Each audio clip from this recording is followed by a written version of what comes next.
Welcome, wherever you are in the world, whether the night is still around you or the morning light is just beginning to move across your walls.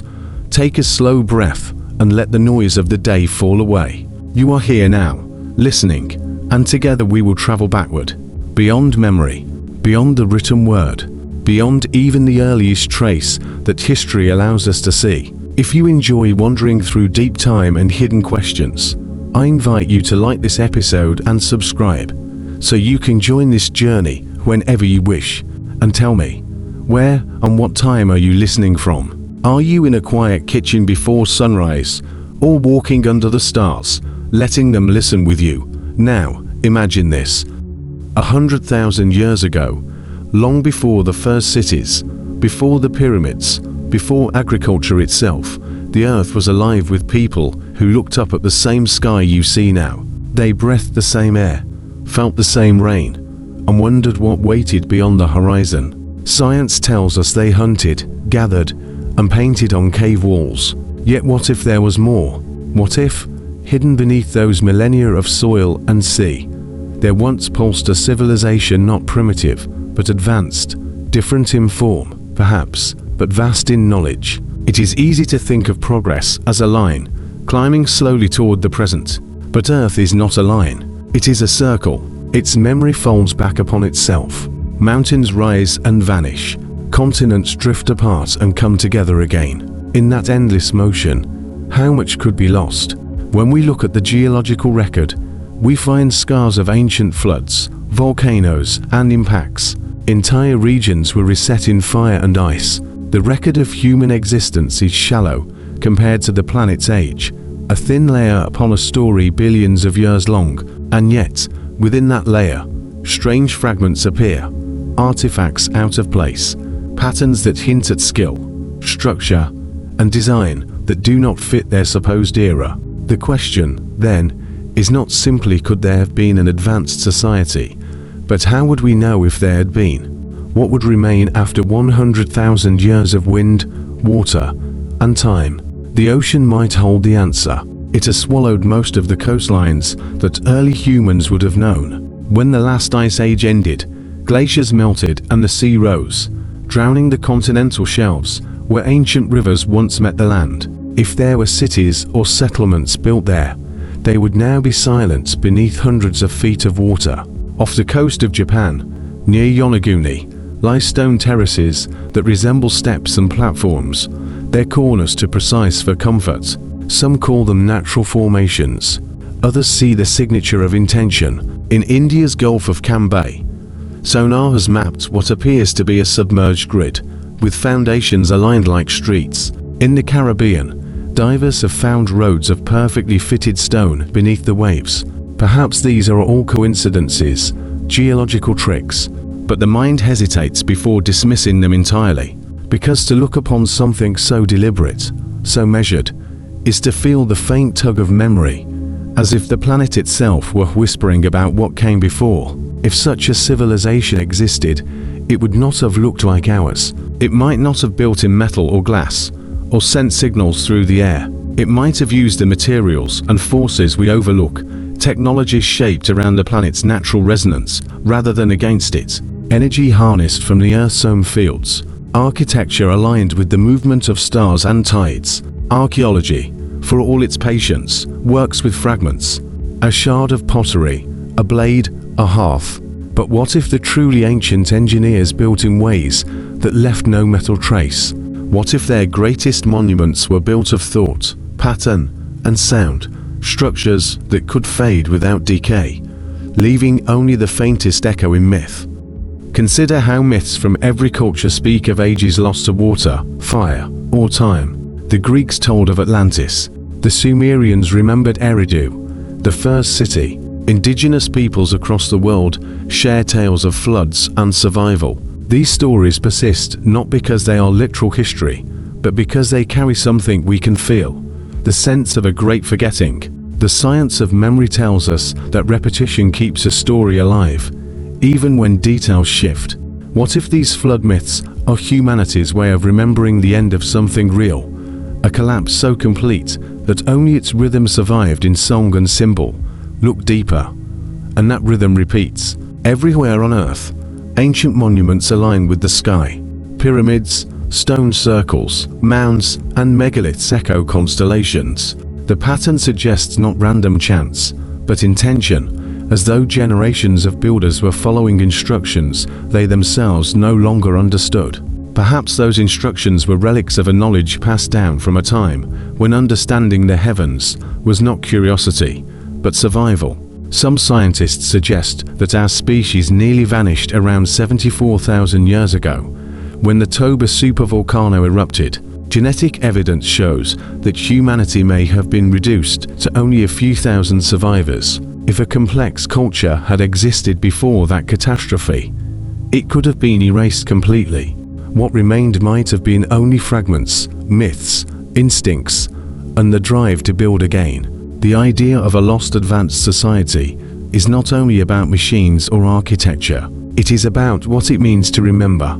The earth itself remembers through strata and stone. Humanity remembers through story. And when those stories overlap, when geology and myth speak the same rhythm, something ancient stirs beneath our assumptions. Think of how little of our own civilization would survive 100,000 years of erosion. Steel turns to dust, concrete crumbles, data decays. Even our satellites, after drifting through orbit for millennia, will fall back to Earth, burning into light.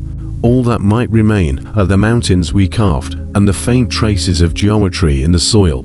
So if there was once another civilization, its proof might not be in objects, but in continuity, the same ideas reappearing across time, as if carried forward by memory itself. The spiral, the circle, the temple aligned with the solstice, the belief that knowledge is both gift and burden. When you listen to the wind through ancient ruins or the soft hush of the sea over drowned stones, you may hear not silence, but the quiet rhythm of the planet's own heartbeat, a pulse that never ceased. Perhaps every age, including ours, is only one breath in that larger life. And in that sense, to wonder whether there was an advanced society 100,000 years ago is not to challenge history. It is to remember that the story of Earth is still being written, and that the line between what is known and what is forgotten is far thinner than we think. If the Earth once carried a civilization before all others, the first question is how it vanished so completely.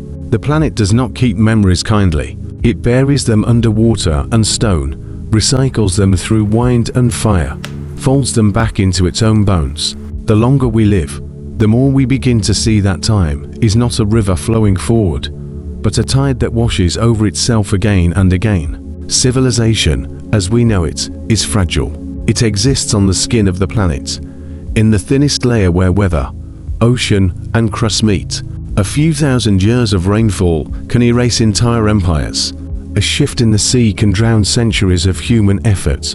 The Earth does not destroy maliciously. It simply continues. Scientists studying sediment layers have found thin, dark lines across the world, traces of soot and volcanic dust that speak of cataclysmic moments. In those layers lie the ashes of forests, the bones of animals, and the faintest suggestion of human fire. Each line is a bookmark in time, a reminder that great resets have happened before. When you look at the globe today, try to see not continents, but palimpsests, layers written and rewritten, scraped clean, and inscribed again. The Sahara, now a desert of silence, once held rivers, grasslands, and settlements. Antarctica, beneath its miles of ice, was once a warm landscape filled with lakes. Even the ocean floor, seemingly untouched, carries the scars of ancient coastlines, now lost to depth.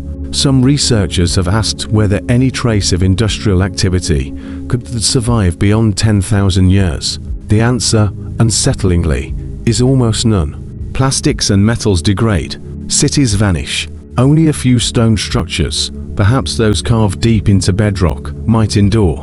And yet, there are whispers of things that feel older than we can explain. In South Africa's Mpumalanga region, circular stone ruins stretch across the highlands. They form geometric shapes, spirals, and walls that stretch for miles, as though outlining a forgotten landscape. Carbon dating suggests they are tens of thousands of years old. Some believe they were built by early herding societies. Others feel they are remnants of something far older, structured according to principles we no longer recognize. The debate is not about belief. It is about how much evidence time allows to remain. For every fragment we find, there may be 1,000 that have been ground back into dust. That is the quiet cruelty of archaeology. Consider also the strange precision found in megalithic sites around the world.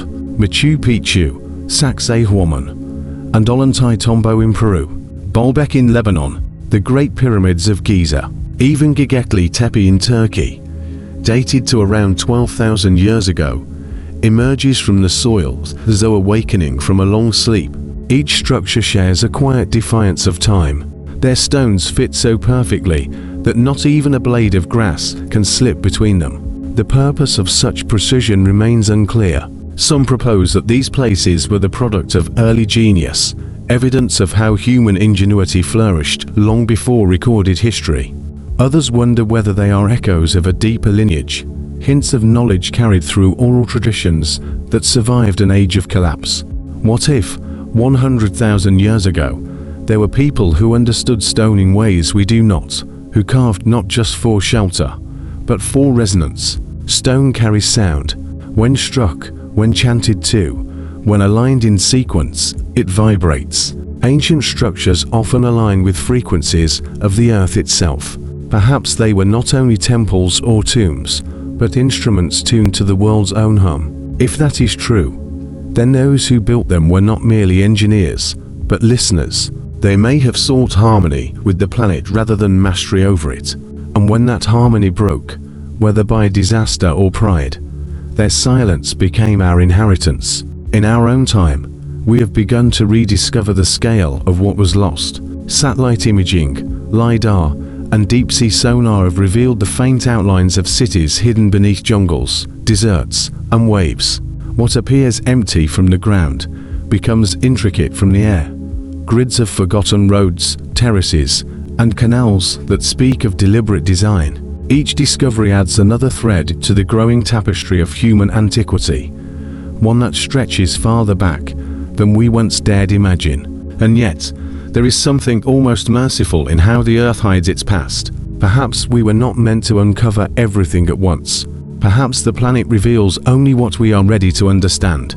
Imagine standing on a cliff, the ocean below whispering against the rocks. You look out toward the horizon, and somewhere beneath that surface lies a city no one remembers. Its walls are softened now, its pillars worn smooth, its story waits for breath again. You feel the pull of that memory, though you cannot name it. It is the same pull that has guided explorers, dreamers, and scientists across centuries.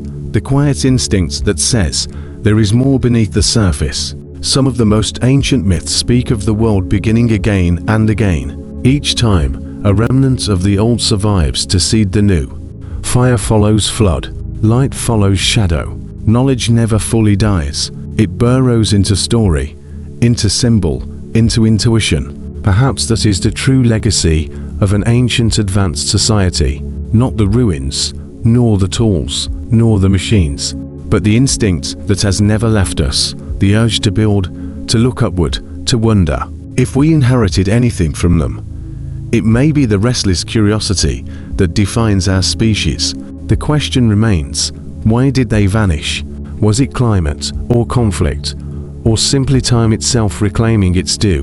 The answer may lie not in catastrophe, but in rhythm. Every civilization rises until it forgets its balance. Then the planet reminds it, gently or otherwise, of its place. We live in a moment of great technological power, yet in the deep silence of ancient stone, there is a warning that progress without humility is to forgetting. Those who came before may have known that truth too well. Their disappearance may not have been an accident, but a choice, a retreat into the quiet cycles of the earth, leaving only whispers for us to find when we were ready. And so the story of an advanced society 100,000 years ago is not one of proof or denial. It is an invitation to listen more carefully, to read the world not as a resource, but as a library, to see our present not as the pinnacle, but as one chapter among many. Somewhere, deep beneath the soil, the ocean, and the layers of time, the stones still remember. They wait patiently for the day when someone will ask the right question, not to prove they existed, but to understand why they mattered. And perhaps, in asking that question, we begin to hear the echo of our own future. If the Earth does hold the memory of an ancient society, that memory would not survive as walls or machines. It would live in subtler forms, in the magnetic lines that cross continents, in the anomalies of mineral formations, in the quiet patterns of our own DNA.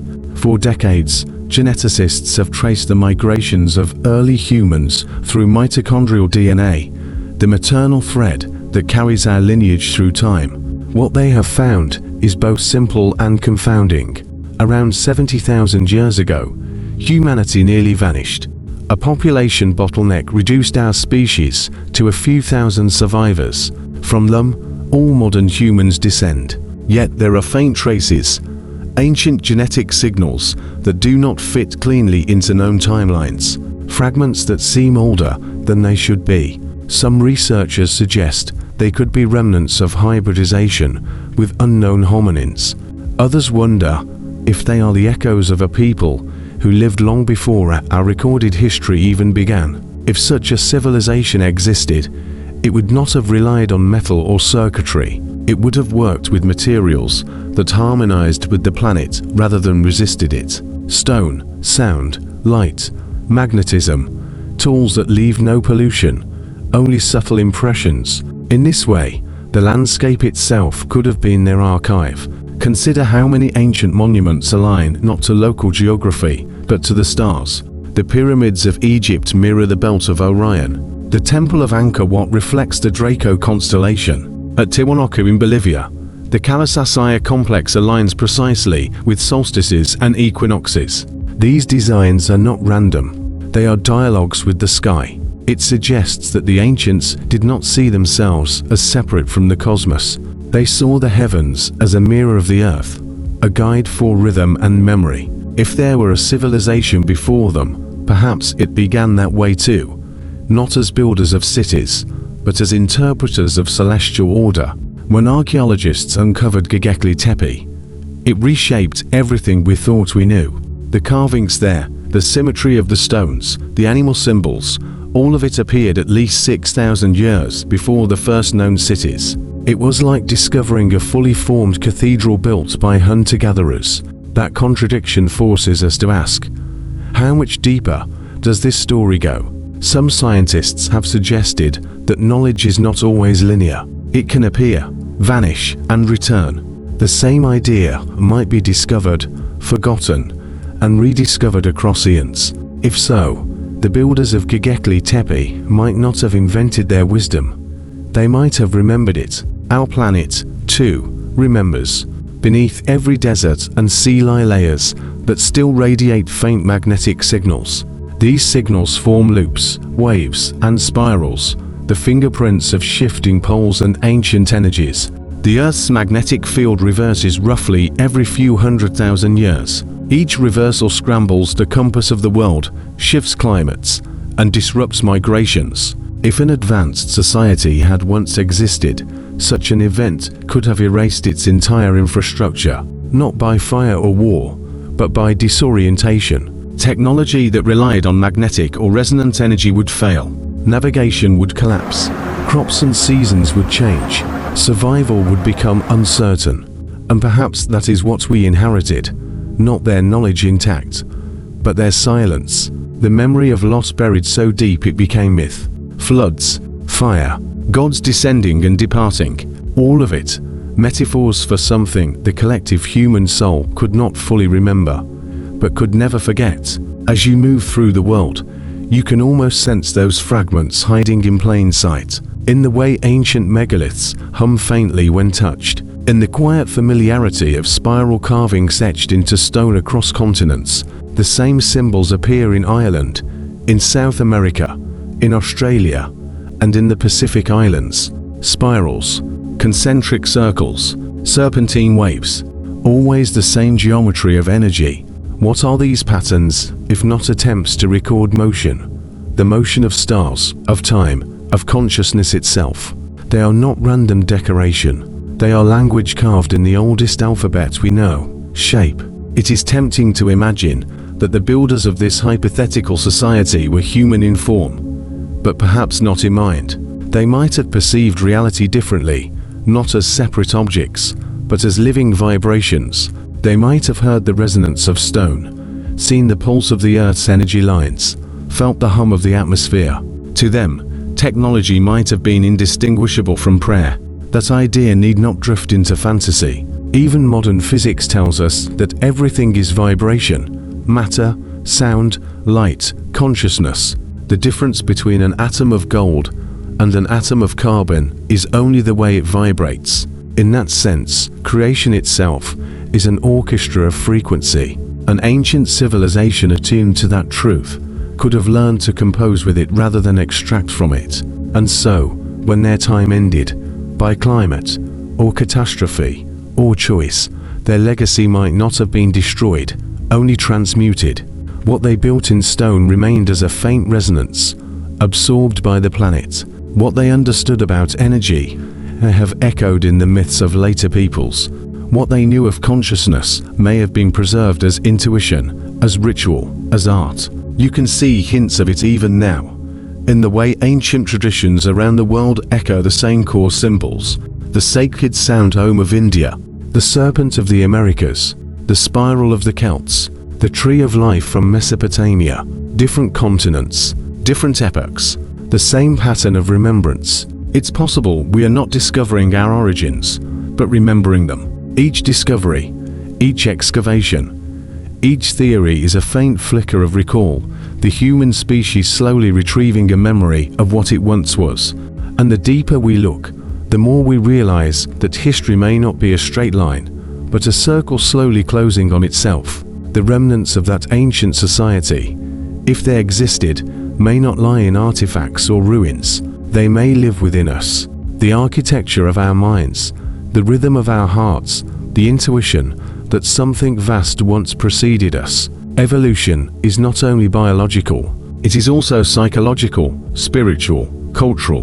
What we call progress may simply be memory resurfacing. As night falls and the stars emerge, look at the sky. There's something above you, but as a reflection of something within. Those points of light may not just be distant suns, but reminders, silent witnesses to cycles of creation that extend far beyond our reach. What we call lost civilizations may not be gone at all. They may exist in another layer of memory, waiting for us to listen properly. And perhaps, as our understanding of energy, consciousness, and time deepens, we will realize that rediscovering them is not about unearthing ruins, but about awakening resonance, the echo of a world that never truly disappeared, only changed its form. If we are to search for traces of that forgotten age, the ground beneath our feet is the first archive to open. Geologists have long said that the Earth is a recorder of memory. Each layer of sediment, each stratum of volcanic ash, is a page in an endless diary. Some entries are burned and rewritten. Others have been buried so deep that they can only be read by the instruments of modern science. When scientists bore into Greenland's ice or Antarctica's frozen shells, they find bubbles of air trapped from hundreds of thousands of years ago. Within them lies the composition of ancient atmospheres. Sometimes, they detect spikes in carbon, sudden shifts in temperature, and traces of volcanic glass that hint at catastrophic events. But in a few layers, there are chemical signatures that do not fit ordinary cycles. Unusual isotopes of platinum and iridium, concentrations of melted microspherules. These have been linked to meteor impacts. Yet others argue that such patterns could also result from massive, simultaneous fires across continents. It raises quiet questions. Could such an event have ended an earlier civilization? Could fire and ash have reset the rhythm of history? Beneath the ocean floor, another story sleeps. The continental shelves that now lie beneath shallow seas were once dry land. During the last glacial maximum, the oceans were more than 100 meters lower. Vast plains stretched between continents. There, where light now filters through green water, could have been valleys, cities, or simple settlements swallowed as the ice melted. Sonar mapping has revealed curious patterns on the seabed near India's Gulf of Comet, rectilinear shapes, symmetrical clusters of stone, and artifacts embedded in mud. Carbon dating suggests they are nearly 9,000 years old, far older than the Indus Valley cities that followed. Skeptics call them natural formations. Others see the possibility of human design. Whether one believes or not, the question lingers. If a society advanced enough to build in stone once existed before the sea rose, how much of it now sleeps beneath the waves? Geologists remind us that the Earth's crust is restless. Mountain ranges rise and erode. River deltas shift their course. In 100,000 years, entire continents change face. Any civilization that lived during such an ancient epoch would have seen a very different map. The Sahara might have been green, the Arabian Peninsula fertile, Antarctica perhaps not covered in ice, but in forests. These are not fantasies. Ice core and sediment studies confirm that climates have reversed many times. There were long warm interglacials and deep freezes. If humanity or a kindred species lived through those cycles, it would have adapted, migrated, and forgotten in equal measure. Each cataclysm would bury not just lives, but languages, technologies, and histories. Across the globe, scattered anomalies whisper of older hands at work. Blocks of granite weighing hundreds of tons fitted so precisely that even a blade cannot slip between them. Megaliths oriented to solstices with accuracy beyond the tools of known prehistory. Sites like Pumapunku, Baalbek, and the foundations of Machu Picchu share something curious. The builders shaped stone, if it was soft, as though they understood a process we have not rediscovered. Modern researchers have proposed techniques using sound, vibration, and heat to manipulate crystalline structure. Some experiments have shown that under certain frequencies, stone dust can levitate or flow. Could the ancients have used resonance as a tool? If so, the technology would leave little trace. No metal, no plastic, only the result, stones fused like clay, immovable through ages. Even in myth, there are echoes of resonance.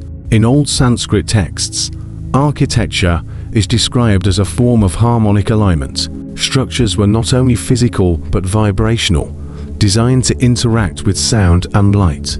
The same concept appears in the temples of Egypt and the amphitheaters of Greece.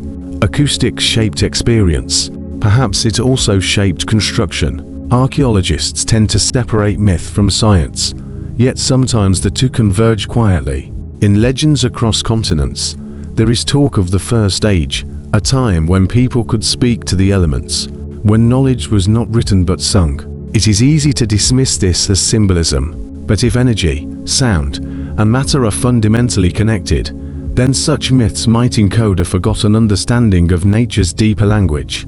One of the more curious clues lies not in ruins, but in orientation. Many ancient sites are aligned to cardinal directions with uncanny precision. To achieve that, a civilization must have understood the precession of the Earth, the slow wobble of its axis over millennia. The cycle takes about 26,000 years. To map it accurately, one would need centuries of observation. How could people with no telescopes, no written instruments, measure such grand cycles, unless they inherited the knowledge? In that light, the idea of a civilization 100,000 years ago no longer sounds impossible. It begins to feel like a missing prelude to everything we know. Science, however, reminds us to tread carefully. Erosion is merciless. Organic matter decays. Even our modern cities would vanish in a few thousand years if left untended. Glass would crumble, iron would rust, plastic might survive, but not its meaning. After 100,000 years, there would be almost nothing recognizable left of our age. Perhaps only the faintest scars in stone, the ghostly pattern of urban heat in geological layers, or the isotopic residue of industry. If we disappeared tomorrow, our story too could become legend. Future beings might find the foundations of our cities and wonder if we ever existed at all. This reflection softens a debate. Whether or not an ancient civilization truly existed, the question reveals something essential about us. It shows our longing for continuity, our need to feel that knowledge and beauty are not fleeting sparks, but recurring flames. In that sense, the idea of a lost world 100,000 years ago may serve as both mystery and mirror. It reminds us that time is not the enemy of memory, but its sculptor, that civilizations rise not only to be remembered, but to contribute to a deeper rhythm that continues long after their names fade. And so we dig, we study, we question, not to prove or disprove a myth, but to rediscover what it means to belong to a planet older and wiser than our recorded history. In every layer of soil, every strand of DNA, every alignment of stone, we may be hearing the earth whisper back the same quiet truth.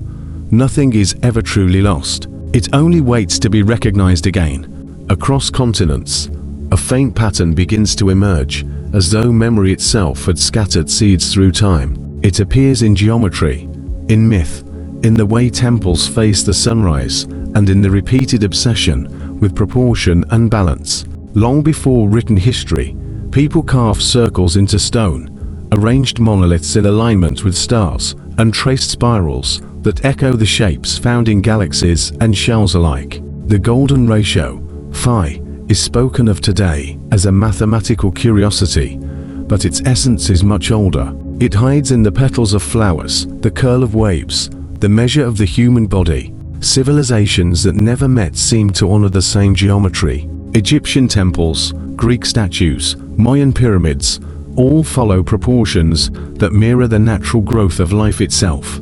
To discover such symmetry without shared communication suggests either coincidence on a cosmic scale or a lineage of knowledge passed in ways no history remembers.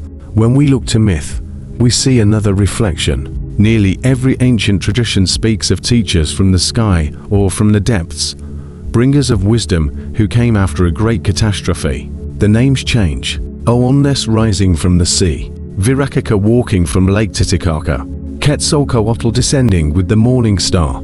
The message remains. Someone or something returned after ruin to rekindle the flame of civilization. Perhaps these were memories of survivors from that older world. A few who endured whatever ended the previous cycle and shared fragments of their science with those who remained. If such survivors existed, their teachings would have adapted to new climates and new minds, transforming slowly into stories, symbols, and rituals. Over generations, the practical might have become sacred, machines forgotten, principles remembered as myths of divine craft. Consider the way sound and resonance are treated in sacred spaces. In the temples of Egypt, a whisper beneath certain domes blooms into a chorus of harmonics. In cathedrals, the human voice fills the air like water finding every curve. In Tibetan monasteries, the chant is tuned to the vibration of the walls. These are not accidents of art. They are experiments in frequency, expressions of an ancient understanding that form and vibration are intertwined.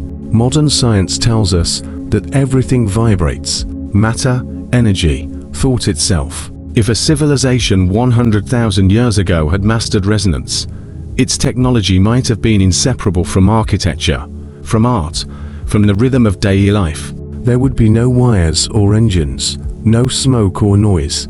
Power would have been drawn from the planet's natural fields. When that world ended, little physical evidence would remain, yet the echoes might live on in the design of temples, in the tuning of chants, in the geometry of mandalas and labyrinths. Even our modern inventions seem to rediscover these ideas. Nikola Tesla once said that if we understood the magnificence of 3, 6, and 9, we would hold the key to the universe. He spoke of the Earth as a vast resonant body, vibrating in frequencies that could transmit power without wires. Such theories sound new, but they are curiously ancient in spirit.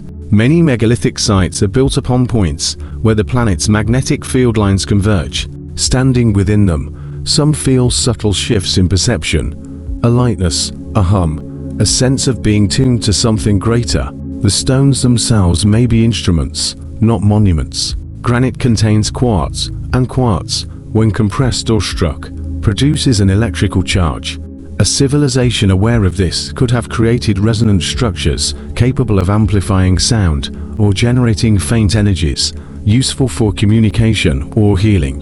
What remains today are only the shells, the silent instruments, their music long faded. Archaeologists often dismiss such interpretations, and they should. The scientific method demands evidence that can be tested, yet the imagination, when disciplined by curiosity, serves another purpose. It invites us to look again, to see patterns without forcing them. Perhaps the truth lies somewhere between. Perhaps the ancients were neither mystics nor engineers, but observers of nature so intimate with its cycles that their work feels to us both scientific and spiritual. There is a reason the ancients watched the sky. The heavens were a clock and a calendar. By tracing the movement of the stars, they could predict floods, seasons, migrations. But what if their observation went deeper? If they knew that cosmic cycles reflected patterns on Earth, then their structures, aligned with celestial events, were not only markers of time, but instruments of balance. A temple facing the solstice might have been a way to harmonize the community with the rhythm of the planet. Throughout history, humanity has tried to rebuild this harmony. Alchemists sought it in transformation of metals and mind. Philosophers sought it in reason and order. Engineers seek it today in sustainability, in technologies that work with rather than against nature. In each pursuit, there lingers the same impulse, to remember how to live in rhythm with the world. When we examine the remnants of earlier cultures, from the submerged ruins of Yonaguni to the ancient stones of Göbekli Tepe, we find evidence not only of skill, but of intent. The carvings are not random. They follow sequences, celestial patterns, stories carved in stone that suggest the observation of cycles lasting tens of thousands of years. It implies continuity, not chaos, a long tradition of watching, learning, and recording. If an advanced society once existed 100,000 years ago, its legacy might not be machines or tools, but understanding, a worldview that saw humanity as part of the living earth rather than its master. That perception may have faded through time, yet it resurfaces whenever people rediscover or, in a forest, at a mountain's edge, under a silent sky. Perhaps the most extraordinary inheritance from such a civilization is not technological but emotional. The quiet certainty that existence is interconnected, that time does not merely pass, but circles, teaching the same lessons in new forms. Our ancestors may have called it karma, destiny, or the dance of ages. Today we call it the carbon cycle, plate tectonics, evolution. Different languages for the same truth. To walk among ancient ruins is to feel that connection. The stones do not need to speak. Their arrangement is enough. Geometry becomes language. Silence becomes memory. In this way, the idea of an advanced society 100,000 years ago is less about proving a past than rediscovering a future we have forgotten how to imagine. It asks whether progress is linear or cyclical, whether knowledge lost can be found not by digging deeper into the ground, but by listening more closely to the planet itself. As the wind moves through the grasslands and waves carve the cliffs, Earth continues to speak in the same voice it always has. Perhaps the civilization we seek did not vanish at all. Perhaps it transformed, becoming the very rhythm of the world, waiting for us to remember how to hear it again. There is a strange persistence to memory, not just in the mind, but in the fabric of matter itself. Scientists call it magnetism, crystallization, or pattern formation. Yet beneath those terms lies something more poetic. The idea that everything that has ever existed leaves a trace. When lightning strikes sand, it fuses grains into glass. When pressure falls rock, minerals align, pointing toward the magnetic field that shaped them eons ago. Even in fossils, the molecules of life are reorganized, their patterns preserved long after the creature itself has vanished. Earth is a vast archive, and every storm, every tremor, every human step leaves an entry in its endless ledger. If an advanced civilization once thrived here 100,000 years ago, it is not impossible that their record endures, not in books or ruins, but in the subtle architecture of the planet itself. Magnetic anomalies, geometric placements of stones, unusual isotopic traces in ancient strata. To most, these are coincidences of geology, but perhaps, like the faint handwriting of time, they whisper of intention. Consider how modern data is stored in crystal memory drives, or within light itself, trapped in lattice of silica. We are only beginning to use what nature has done for billions of years.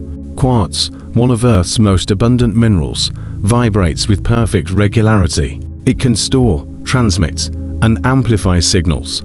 To a civilization far older and more attuned to resonance than ours, the entire crust of the planet could have been both library and instrument. The ancients may have understood this intuitively. Stone circles, dolmens, pyramids, all structured with quartz-bearing rock, carefully positioned along geomagnetic lines. It is as if they sought to tune into the pulse of the Earth, creating resonant chambers that amplified natural frequencies. Some researchers have noted how specific frequencies can induce changes in human brain states, leading to calm, vision, or heightened awareness. If ancient societies discovered this through observation, their temples might have been more than places of worship. They were devices for aligning consciousness with the planet itself. It invites a haunting thought. What if consciousness and geology were once part of the same continuum? That to the ancients, mind and matter were not opposites, but collaborators in creation. The great stones we now treat as relics might once have been living participants in rituals of connection, their arrangement acting as a bridge between physical and mental worlds. Today, physics edges closer to a similar idea. Quantum mechanics suggests that observation affects reality. Matter is not fixed but responsive, shaped by interaction. If that principle was understood in a different language long ago, the monuments scattered across the planet might be artifacts of that understanding, instruments for focusing awareness as much as for measuring time. There are myths that speak of stones that sang, that floated, that emitted light. We treat them as symbols, yet in a world where resonance and magnetism were tools, such phenomena might have been natural. Imagine structures designed to hum in harmony with the Earth's Schumann resonance, the frequency of the planet's electromagnetic field. Standing within such a space would not feel mystical. It would feel alive, like stepping inside the rhythm of the world. These echoes of a lost science also appear in the way ancient cultures described knowledge itself. For them, wisdom was not invention, it was remembrance. The Egyptians called it the Zep Tepi, the first time, an age of perfection, when the gods walked among humans. The Vedic texts speak of previous cycles of civilization, each rising and falling with cosmic order. In the Andes, elders still tell of ages of light and darkness, each ending with water, fire, or silence. In each story, there is no final destruction, only transition. The old dissolves so the new may form. If we listen carefully, the pattern sounds less like apocalypse and more like respiration. The planet breathes civilizations in and out, each exhalation leaving faint imprints for the next to rediscover. Modern archaeology, for all its precision, may one day confirm traces of human-like activity far older than accepted timelines allow. Already, there are footprints in rock dated to impossible ages, tools found beneath layers that should predate humanity. Sites once dismissed now re-examined with improved techniques reveal deeper complexity than anyone expected. Yet the deeper truth may not rest in proving a forgotten empire existed. It may lie in understanding what its disappearance means. If every great society is temporary, if even the most advanced must fade into sediment and dust, then progress itself becomes a cycle, not a ladder. The challenge is not how high we climb, but how deeply we remember. What does it mean to remember? Not just historically, but spiritually, biologically. Memory lives in DNA, passed quietly through generations. Perhaps knowledge, too, travels in similar ways, embedded in the very patterns of life. Some biologists suggest that instincts, the behaviors inherited without learning, are forms of encoded memory. If so, might fragments of an ancient worldview survive within us, expressed as intuition, creativity, or an inexplicable pull towards certain places on Earth. Every time we stand before ruins or gaze at the stars, we reenact a gesture older than any civilization. The act of looking, wondering, feeling the distance between self and cosmos. Perhaps that sensation is the oldest inheritance of all. And if the Earth itself holds memory, then we are part of that process. Each thought, each sound, each discovery becomes a vibration added to the symphony of time. Civilizations may fall, but their music continues, refracted through geology, myth, and the quiet persistence of curiosity. The idea of an advanced society 100,000 years ago may seem extraordinary, yet it reminds us that humanity's story is not merely about technology or survival. It is about continuity, how life itself learns, forgets, and learns again. Every invention, every rediscovery, is a conversation across epochs. We are both the question and the echo. If this is true, then our search for that lost civilization is also a search for ourselves. What we call the past may be the mirror of our potential, waiting patiently beneath layers of earth and time. And somewhere, within the hum of stone and the shimmer of quartz, the earth still remembers. The deeper we descend into history, the less it feels like a record, and the more it feels like a dream retold in many tongues. Myths, once dismissed as superstition, now reveal themselves as intricate containers of information. They move across generations, not as facts, but as patterns, keeping meaning alive even when detail is lost. When a civilization fades, its monuments fall silent, but its stories, they adapt, migrate, and hide within language itself. Words are fossils of thought. Each one carries the imprint of how the speaker once saw the world. In this way, language is the oldest technology of preservation. Consider the Sumerians, often called the inventors of writing, yet even they spoke of earlier teachers, the Apkallu, beings of wisdom said to have risen from the deep before the flood. Their duty was not to rule but to remind, to pass down systems of number, agriculture, astronomy, and law. The Sumerians did not claim invention, they claimed inheritance. This theme repeats across cultures. In the myths of Mesoamerica, the gods are said to have rebuilt the world several times. Each creation ends in catastrophe, flood, fire, or darkness, yet each new humanity receives fragments of the old one's knowledge. In India, the Vedas describe similar cycles, yugas, each defined by rising and falling degrees of awareness. Even Plato, writing in Greece, spoke of a memory that drifts through time, carried by myths and half-remembered rituals. Could it be that these shared stories are not imagination, but recollection, not metaphor but translation, a language built to survive disaster? Some researchers have noticed how myths encode geological and astronomical events. Tales of dragons falling from the sky may recall meteor impacts. Flood myths may echo the global sea level rise at the end of the last ice age. But within these stories, there are often technical details that feel strangely advanced. Descriptions of fiery chariots that cross the heavens, maps of constellations too precise for simple observation, or knowledge of the Earth's precession, the slow wobble of its axis, something our science only rediscovered in recent centuries. If we imagine that an advanced civilization existed long before our recorded history, this transmission of data through myth becomes not only plausible, but necessary. Writing can be lost, but story endures. A people facing extinction might encode their discoveries into symbols, songs, or sacred numbers, trusting that one day a future generation would decode them. Even the act of building in stone is have been part of this language. Geometry, after all, is a form of writing that transcends speech. Ratios like the golden mean or pi appear in temples and monuments worldwide, from Giza to Teotihuacan, from Stonehenge to Angkor Wat. These are not random coincidences, they are fingerprints of understanding. Imagine a world where mathematics, myth, and architecture were all one system of communication, a unified field of meaning. Knowledge wasn't separated into disciplines, it was sung, carved, and lived.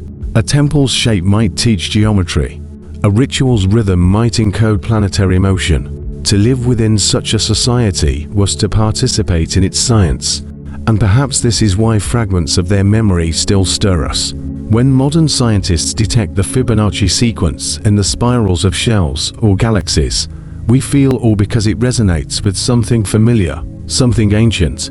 Maybe that familiarity isn't coincidence.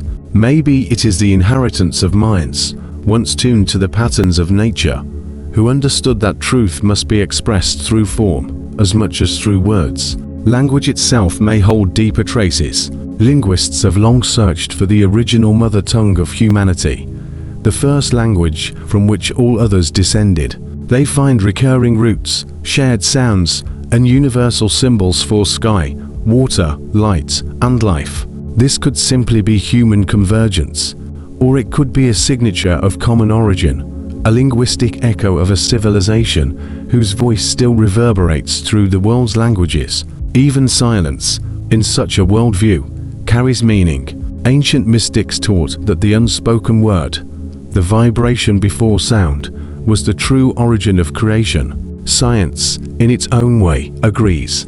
The universe began not with speech but with frequency. From the first expansion came waves, and from waves came form. It is almost poetic to think that ancient builders may have understood this through experience rather than mathematics, that they used sound not only for ceremony but for engineering. Experiments have shown how acoustic resonance can move small objects, even also materials.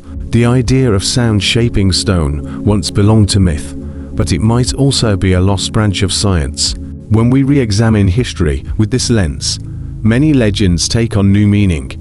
The Great Pyramid's internal chambers, for instance, resonate at frequencies aligned with the Earth's natural hum. Megalithic structures across Europe and Asia display similar acoustic designs. Were they amplifying the human voice, the planet's pulse, or perhaps both at once? If these ancient engineers saw energy and matter as intertwined, their technology would have looked less like ours. No wires or circuits, and more like art. The planet itself would have been their instrument. They shaped it with respect, guided by the rhythm of the elements, not in defiance of them. And yet, something changed. The harmony broke. Myths begin to tell of pride, of towers built too high, of knowledge lost or forbiddance. The stories of Babel, of Atlantis, of Lemuria, all share a quiet warning. That awareness without balance leads to ruin. It is possible that this fall was not only physical, but spiritual, a disconnection between humanity and the earth. In the silence that followed, the survivors preserved what they could. In myth, in ritual, in the quiet entrance of language. Today, we stand amid their remnants, decoding fragments of an ancient conversation. Each discovery, each pattern recognized, is a reply to that distant message. We are not discovering something new. We are remembering something forgotten. Perhaps this is the deeper function of curiosity, not to invent, but to recall, to listen closely to the murmurs of stone, the rhythm of story, the pulse beneath the soil. And as we do, a quiet truth begins to unfold. The past is not gone, it is encoded everywhere, in myth, in rock, in the frequencies of the human mind. All we have to do is remember how to listen. There is a strange symmetry in how knowledge moves through time. What we call discovery often feels more like remembering. Every generation believes itself to be the first to awaken. Yet the things we find waiting for us bear the marks of ancient familiarity. Modern science, for all its precision, has begun to circle back to ideas that once belonged to the old stories. The invisible web of energy that connects all things. The awareness within matter, the patterns that repeat from atom to galaxy. These are not inventions of physics alone. They are echoes of something humanity has whispered for millennia. In laboratories, researchers map quantum fields, regions of probability other than substance. They find that particles are less like objects and more like waves, interacting in ways that depend on observation. The act of seeing changes what is seen. This insight, revolutionary to modern thought, was once commonplace in ancient philosophy. The Vedic sages of India described the world as a play of perception, a field of consciousness manifesting as form. To know was to participate. Ancient builders may have lived by this principle. Their temples and monuments seem designed to harmonize with the environment rather than dominate it. The placement of a structure was guided by the stars, the flow of water, and the contour of the land. In this alignment, they found both spiritual and physical stability. The earth itself became part of their architecture. Recent studies in geophysics reveal something fascinating. Certain megalithic sites sit atop zones of unusual magnetic resonance. Stone circles in Britain, pyramids in Egypt and Central America, and temples in Southeast Asia, often aligned with subtle energy pathways in the ground. Ancient people may not have had our terminology for electromagnetism, but they observed its effects. They felt the hum beneath the soil, the vibration that linked life to landscape. In modern times, scientists have rediscovered this hum. The Earth sings at a constant frequency of roughly 8 cycles per second, the Schumann resonance. It vibrates in rhythm with the human brain's alpha waves, the state associated with calm awareness. This resonance connects us to the planet in ways we are only beginning to measure. Yet ancient monuments, built long before the discovery of electricity, seem to resonate precisely within this range. Perhaps this alignment was not coincidence. It might have been knowledge of how to create environments that tuned human consciousness to the Earth's natural rhythm. To live within such structures was to live in harmony with the planet's pulse. Sound may have been a central element of their science. The notion of using resonance to move or shape matter appears in both myth and archaeology. Tibetan monks are said to have lifted stones with collective chanting. Egyptian carvings show figures holding tuning forks before pillars of stone. Though no definitive proof remains, experiments with sound and vibration show that frequency can indeed alter form. Fine sand on a metal plate will arrange itself into patterns when subjected to certain tones, geometry born from sound. If ancient civilizations had learned to use this principle on a larger scale, they could have manipulated materials with extraordinary precision. The idea that sound and frequency shaped their world no longer feels like fantasy. It feels like forgotten physics. Modern science approaches from another direction. Quantum research suggests that matter is not solid, but a condensation of energy waves. The universe hums with vibration at every level. Our perception of solidity is only a limitation of scale. Ancient wisdom, in poetic form, said much the same. Everything is vibration. Everything is sound.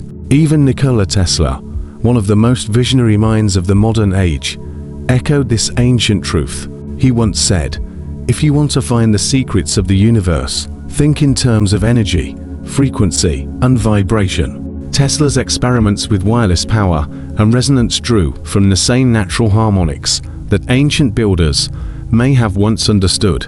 It is as though his discoveries were a rediscovery, the reawakening of an older memory encoded in the human mind. Tesla's fascination with the Earth's resonance led him to design towers that could transmit energy through the ground. He believed that power need not be confined to wires, but could travel like sound, shared across continents. His Wardenclyffe Tower, unfinished and misunderstood, stood like a modern echo of an ancient pyramid, an attempt to channel the same invisible rhythm. If we look closely, the patterns align. The proportions of Tesla's resonant coils mirror ratios found in old temples. His emphasis on frequency and grounding resonates with the geometry of sacred architecture.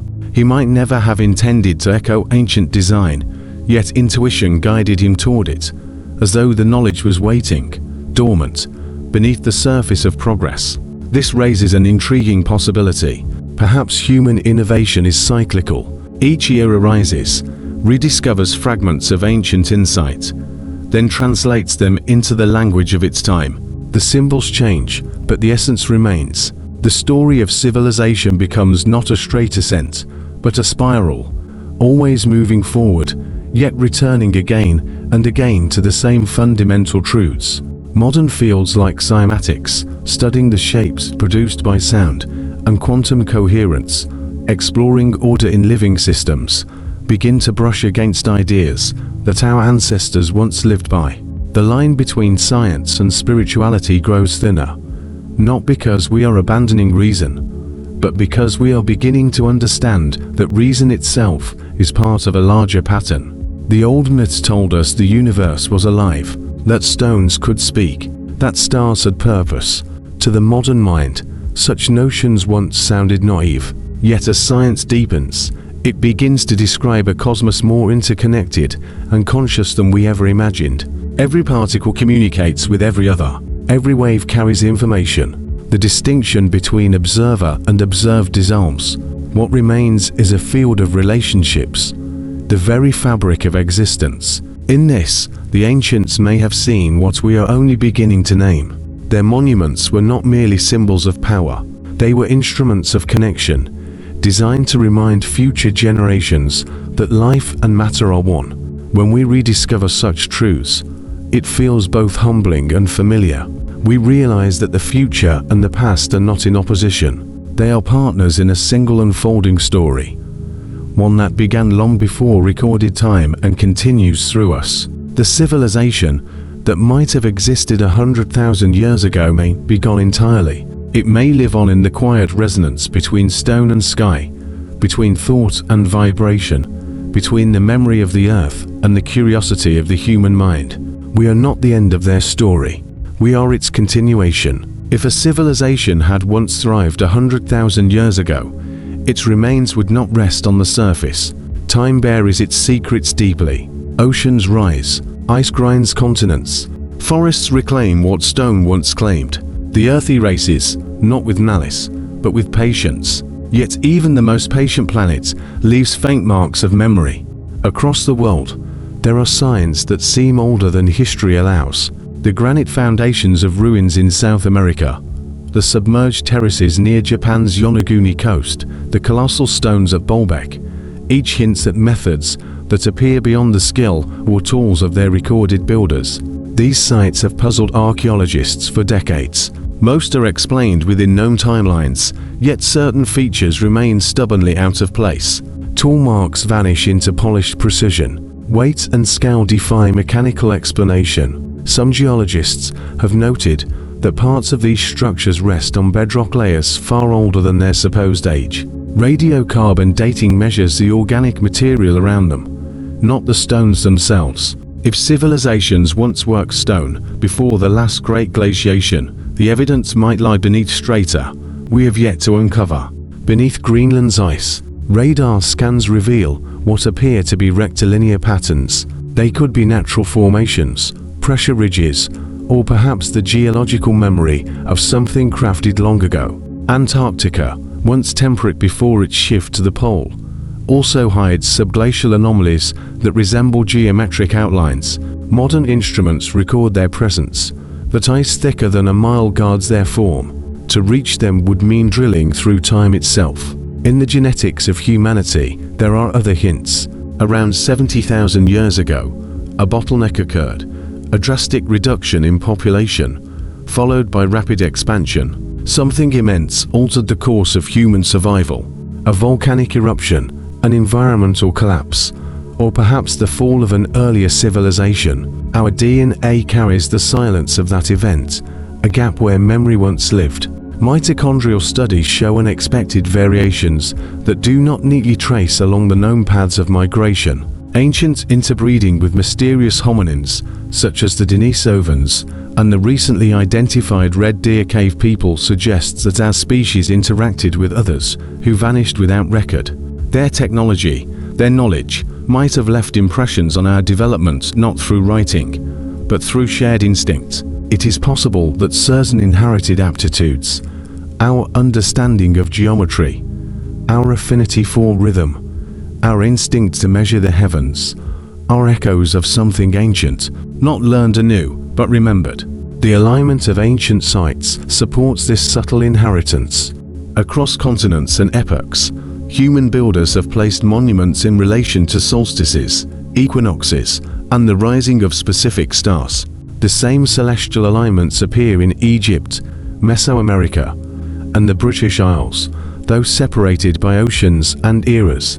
The stars form a language older than writing. If early humans rebuilt upon sites chosen by ancestors long forgotten, then the sky itself became a bridge of continuity. Astronomers note that certain alignments correspond not only to present constellations, but to stellar positions from tens of thousands of years ago. Earth's slow axial wobble, the precession of the equinoxes, changes the night sky over vast spans of time. When a site aligns with a constellation as it appeared 100 millennia past, it suggests memory, the persistence of orientation through generations uncounted. In the deep sea, the search continues. Sonar has revealed what some call step pyramids off the coasts of Cuba and India. While most of these prove to be natural formations, a few retain geometry difficult to dismiss. Marine archaeologists have mapped terraces, roads, and foundations beneath sediments that predate known civilizations. Whether natural or not, they show how easily the record of human achievements can vanish when the ocean rises. During the last ice age, sea levels were nearly 400 feet lower than today. Entire landscapes, now hidden beneath the continental shelves, would have been habitable plains. If advanced societies existed there, their remains would now rest beneath layers of silt and coral, unreachable except by deep-sea excavation. The ancient coasts may hold the real archives of forgotten humanity. Some climatologists suggest that a cataclysm could have erased more than land. A sudden meltwater pulse, a massive comet impact, or a shift in the Earth's magnetic field could have triggered global floods and earthquakes. Myths of deluge, found in nearly every ancient culture, may preserve the memory of such a moment. To the survivors, the collapse of their world would have seemed divine punishment. To us, it would appear as a reset, the closing of one chapter of civilization before the beginning of another. We may never know their language or their architecture, yet traces of their awareness might persist in geometry, in myth, in the human tendency to rebuild what has already been built. The concept of sacred measurement, the golden ratio, the repeating fractal, may not have been discovered, but remembered, a whisper from those who came before. Modern technology now mirrors this ancient precision. Satellite networks orbit with mathematical harmony, reflecting the geometry of the pyramids below. Fiber optic grids hum with energy, connecting billions in patterns that resemble neural networks. Perhaps progress always reassembles the same pattern. Perhaps civilization, no matter how advanced, instinctively recreates the shape of the mind itself. In our search for the first society, we are also searching for ourselves. The tools we use to look backward, sonar, radar, genetic sequencing, are the instruments of rediscovery. Each breakthrough brings us closer not to the future, but to the memory embedded in the planet's layers. Somewhere, beneath the sediment of time, may lie the remains of an era that understood the harmony between matter and consciousness. A people who built not for power, but for resonance, who carved stone to echo the hum of the earth, who aligned their lives to the breathing of the planet. If such a civilization existed, its greatest legacy might not be its monuments, but its balance, a way of being that did not divide spirit from science, nature from invention, that knowledge may be the true inheritance waiting beneath our feet. We sense it in the calm of old stone, in the rhythm of waves, in the quiet pull of the stars. Memory survives not only in what is written, but in what continues to draw our gaze toward the unknown. The search for the civilization before time is not only about ruins, it is about the longing to remember harmony itself. If an advanced civilization did exist 100,000 years ago, perhaps it never disappeared. Perhaps it simply changed form, leaving traces not only in stone or soil, but in the consciousness of every being that followed. When you look at the sky, you are gazing at the same stars they once knew. When you breathe, you draw from the same air, older than memory itself. The earth remembers even when we forget. Many traditions speak of a fall, a great forgetting, a time when humankind lost its unity with the planet. Perhaps that forgetting was necessary, allowing us to rediscover wonder instead of simply inheriting it. Every scientific question, every story of exploration, carries within it the same instinct that may have guided that earlier world, a desire to understand our place among the patterns that hold everything together. Archaeologists, geologists, and dreamers have long tried to piece together a lineage of humanity beyond recorded time. They study fossils, sediments, and isotopes. Yet, there is also another kind of record, one found in intuition, in music, in mathematics, in the way we are drawn to beauty and proportion.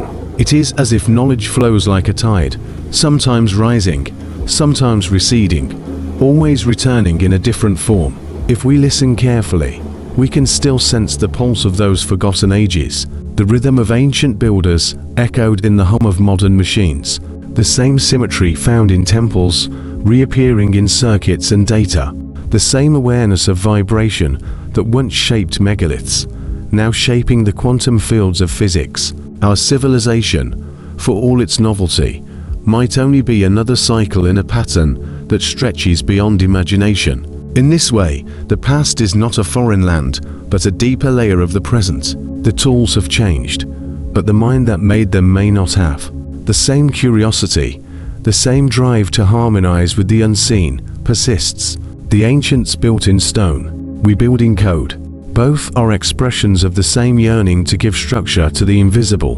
Imagine, for a moment, that their civilization was not based on conquest or hierarchy, but on resonance. That their measure of progress was the harmony between thought and nature. Their machines may have been silent, powered by understanding rather than extraction. Their cities may have glowed faintly at night, fed by the rhythm of tides and wind, their energy aligned with the heartbeat of the earth. If such people lived, they may have watched the stars not as distant suns, but as reflections of consciousness, each one a point of awareness woven into the same fabric as their own. Their science might not have been separate from spirituality.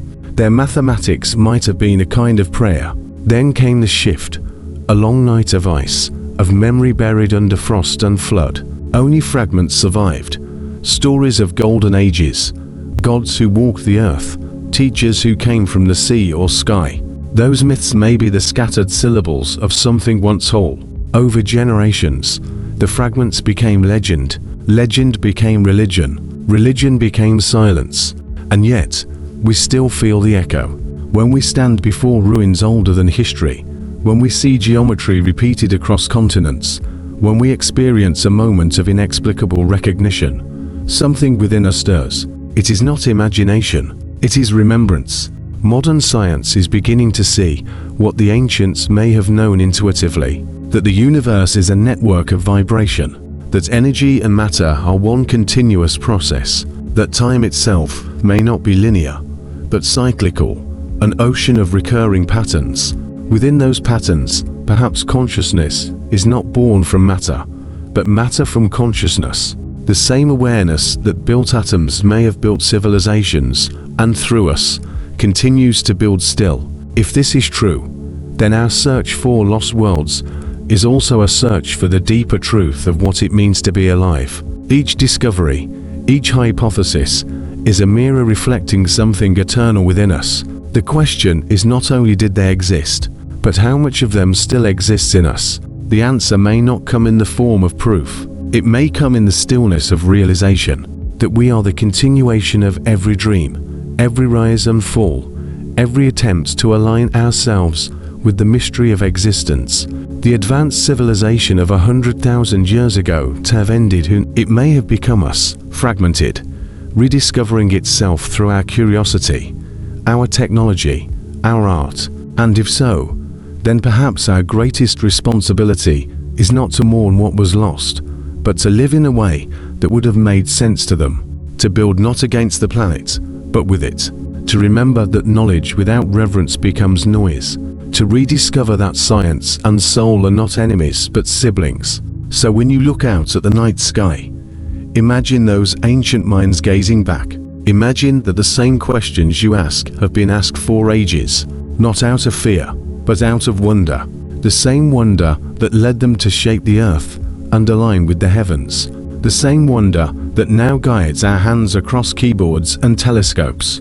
Perhaps that is the true legacy, not a ruin, not a monument, but the continuation of a way of seeing, a humility before mystery, a gratitude for being conscious in a vast and living cosmos. So if Earth once had an advanced society 100,000 years ago, maybe their greatest creation was not a structure of stone or metal, but the enduring impulse to ask why, to seek, to learn, to connect. That impulse flows through every era, through every civilization, through every human heart. And as you sit with that thought, let it bring a kind of peace. We do not live at the end of time, but within its circle. We are part of a lineage of wonder, reaching back beyond memory, reaching forward beyond comprehension. Thank you for spending this time exploring that possibility. If you found stillness or curiosity in this journey, I invite you to subscribe, to share where you are listening from, and to rest easy knowing that you, too, are part of this great unfolding story. Good night.